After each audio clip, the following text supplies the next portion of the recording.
kabias ng Minoan ang kauna-unahang sibilisasyon na nagsimula sa Crete.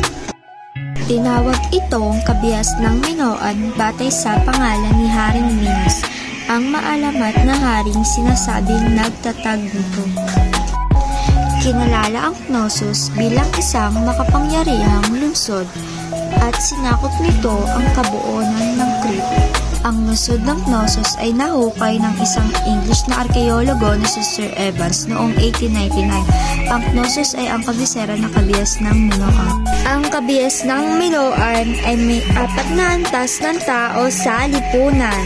Ang mga ito ay maharlika, mga ngalakal, magsasaka, at mga alipin. Ang mga tao ay namumuhay sa pamamagitan ng pakikipagkalakalan sa dagat. Pinapahalagahan ng mga Minoan ang kanilang kalayaan at kapayapaan. Ang mga Minoan ay ang mga masasayahing tao na mahilig sa magagandang bagay.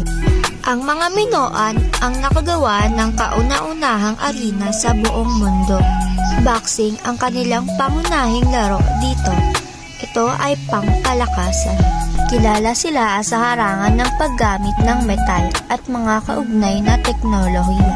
Ang mga maharlika na ninirahan sa palasyo ng Knossos, sila ang nagpakilala ng isang estilo sa pagguhit ng larawan na tinatawag itong fresko.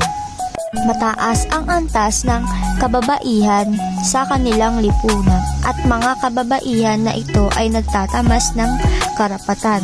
Nakatira sila sa tinatawag na bricks or bahay na gawa sa bricks. Noong hukay ni Sir Evans sa palasyo ng Knossos, marami siyang natagpuang lapida gawa sa luwad.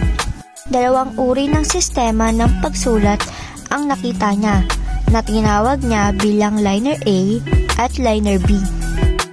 Pinatunayan nila na ang Liner A ay sistema ng pagsulat ng mga Minoan.